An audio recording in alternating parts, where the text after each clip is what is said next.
Bonjour, dans ces circonstances particulières, je m'adresse à vous en tant que futur médecin pour parler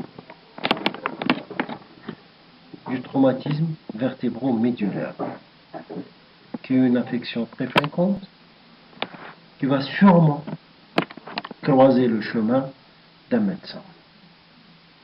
Raison pour laquelle il est essentiel pour chaque médecin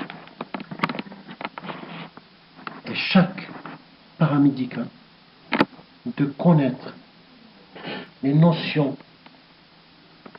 fondamentales dans la prise en charge du traumatisme vertébro-médulaire.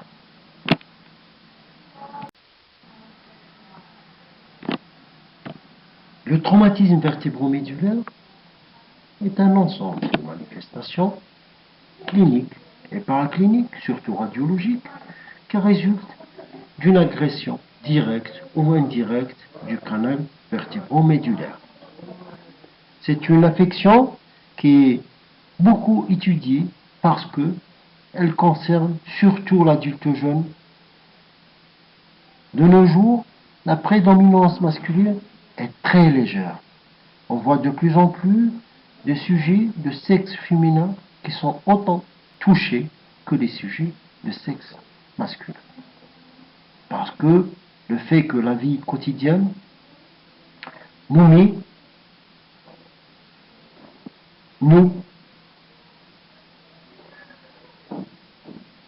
plus en face de accidents que les autres sujets de la population. On remarque aussi l'existence de formes concernant les âges extrêmes. On voit quelquefois traumatisme du rachis cervical chez l'enfant.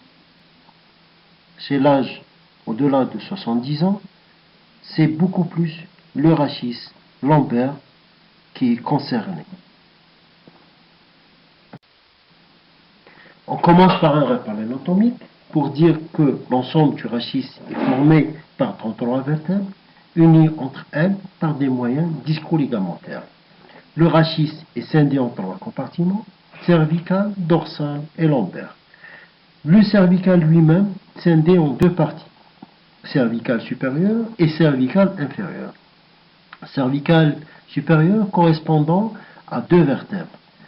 La vertèbre supérieure C1 dépourvue de col vertébral, dit aussi l'atlas, qui est uni, qui fait union avec la jonction crânienne, définissant ainsi la jonction crânio-vertébrale à travers les 2 condyles occipitaux. La deuxième vertèbre, dite axis, marquée par sa particularité clinique l'existence d'un processus odontoïdien surmontant le corps vertébral. Ces 2 vertèbres sont marquées par une complexité de formation du fait de leurs moyens d'union qui sont constitués par les ligaments alaires disposés au haut de l'image ainsi que le ligament transverse qui se situe en arrière de l'odontoïde. Sur cette coupe et vue schématique latérale, on voit ainsi la disposition des 2 ligaments alaires et du ligament transverse. Sur une coupe schématique sagittale, plutôt coronale, on voit la disposition des corps vertébrales qui sont constitués d'os spongieux, entre eux l'existence des disques intervertébraux et latéralement les trous de conjugaison ou les trous transverses dans lesquels cheminent des éléments vasculaires qui correspondent à l'artère vertébrale à destinée encéphalique pour la vascularisation cérébrale. Donc, sur une vue planche schématisation, rappelant la vascularisation du rachis qui est formée par l'artère carotide externe ainsi que la veine jugulaire interne. Sur ce schéma, on observe les différents éléments vasculo-nerveux ainsi que aérodigestifs qui font écueil à l'encontre du chirurgien. Sur cette coupe schématique, on voit les différents éléments de vascularisation qui sont marqués par la pauvreté de la vascularisation médulaire, ce qui explique la souffrance médulaire observée au cours des traumatismes vertébraux.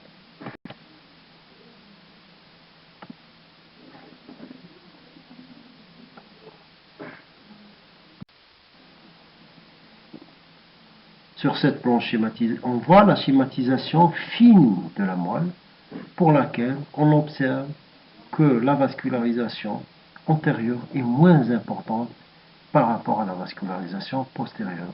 Cela explique le plus souvent que la teinte antérieure de la moelle ou médulaire motrice est plus importante que la teinte postérieure sensitive médulaire. Cela dit que la symptomatologie clinique lors d'un traumatisme rachidien est plus marquée par la teinte motrice que par la teinte sensitive. Ces coupes montrent une schématisation sensitive et moteur. À gauche de l'image, c'est la motricité et à droite de la planche, c'est la sensibilité. Donc, la partie antérieure correspond à la motricité volontaire, la partie postérieure correspond à la motricité involontaire, ainsi que la partie intermédiaire qui correspond à la motricité viscérale. Dans la partie antérieure, concernant la sensibilité, donc il y a la sensibilité qui est thermoalgésique latérale et la sensibilité proprioceptive qui est postérieure. Sur ce schéma, on observe les différentes fonctions assurées par le canal rachidien ou les éléments nerveux du canal rachidien tels que les fonctions vésicales, la fonction sphinctérienne ou motilité intestinale, la fonction rénale, ainsi que dans la partie supérieure du rachis où on a des fonctions plus importantes telles que la fonction cardiaque, la fonction hépatique ainsi que respiratoire. Tout cela nous mène à parler de la gravité des lésions observées en fonction du territoire lésé. Sur ce schéma, on observe les différents dermatomes,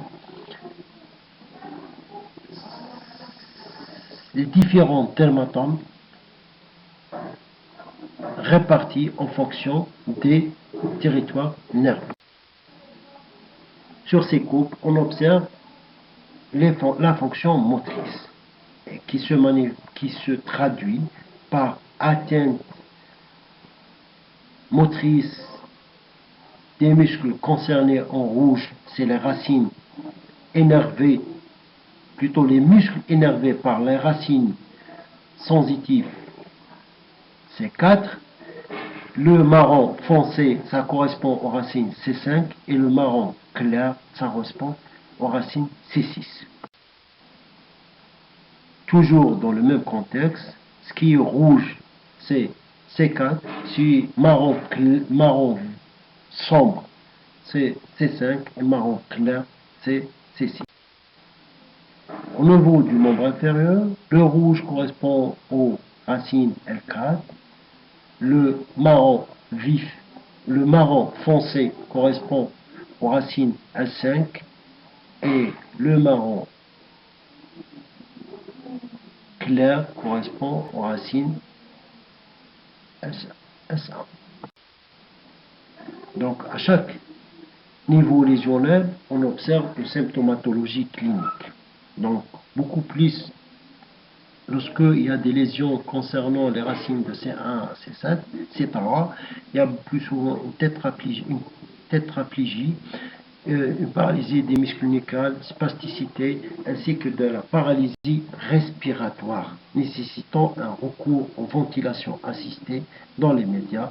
Donc, un trouble de la sensibilité nucale, ainsi que de la douleur occipitale. Territoire C4, C5, il y a toujours la quadriplégie et respiration diaphragmatique, donc sans respiration thoracique, perte de la sensibilité au-dessous du niveau claviculaire et abolition des réflexes. Du niveau C7 ou C6, C8, on a respiration diaphragmatique et perte de la sensibilité au-dessus du niveau thoracique. Donc, dans le territoire thoracique, il y a toujours la paraplégie, trouble du volume respiratoire et trouble vésico-sphinctérien. Toujours dans le territoire thoracique et lombaire, il y a le syndrome du cône terminal, du L4 à S2, le syndrome de la queue de cheval.